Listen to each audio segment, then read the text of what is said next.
Olá, queridos alunos do Direito na Escola, olá para você que está aí acessando as nossas redes sociais.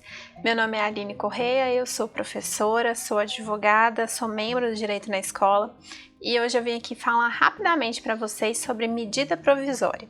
Nos últimos dias a gente ouviu falar muito sobre esse termo medida provisória e eu venho explicar para vocês de forma simples o que é uma medida provisória.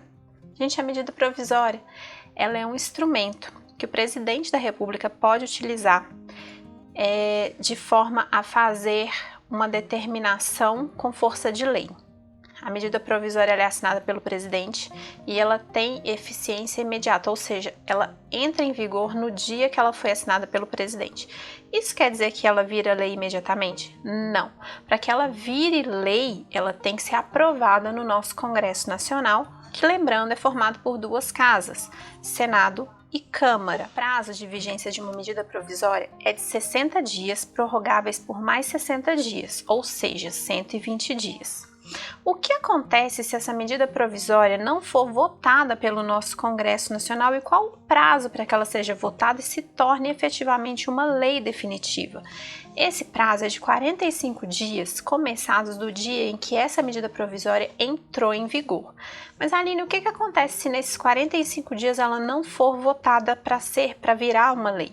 Acontece que na casa em que ela estiver, ou seja, Senado ou Câmara, que ela estiver para ser votada, se dentro desses 45 dias ela não for, ela vai trancar a pauta da casa até que ela seja votada. Ou seja, ela está, por exemplo, na Câmara. Passou 45 dias e ainda não foi votada para virar lei. O que acontece? Para tudo o que estiver acontecendo para que ela seja votada, para que passe para o Senado, para que seja votada e assim por diante. Quando essa medida provisória chega no Congresso Nacional, a formação de uma comissão mista, ou seja, uma comissão formada por deputados e senadores, para poder fazer um parecer sobre essa medida provisória e aí sim encaminhar para o plenário para votação. Tá, Aline, mas o que acontece se por acaso ou a Câmara ou o Senado não concordar e não aprovar? Isso acontece, os parlamentares têm que editar um decreto legislativo para poder dizer o que vai acontecer, ou seja, disciplinar o que aconteceu no período de vigência dessa medida provisória.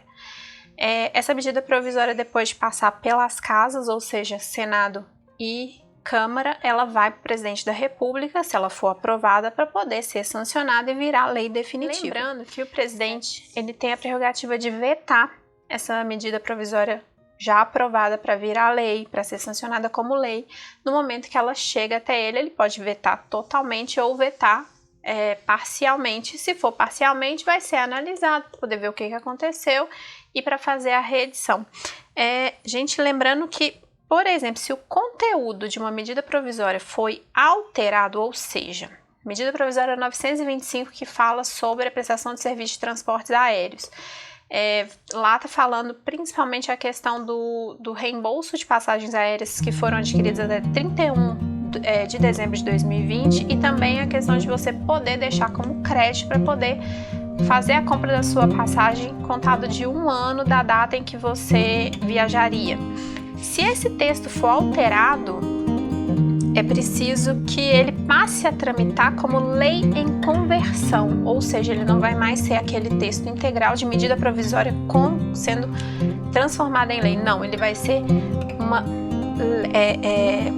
projeto de lei em conversão.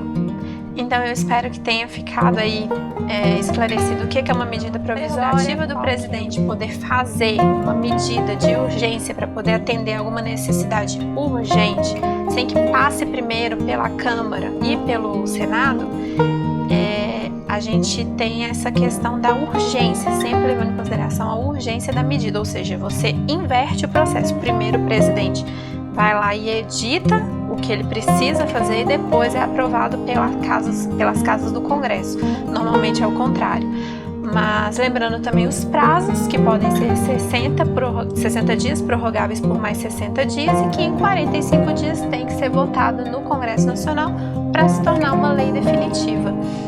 Qualquer dúvida que vocês tiverem, eu estou à disposição. E um abraço a todos e até a próxima.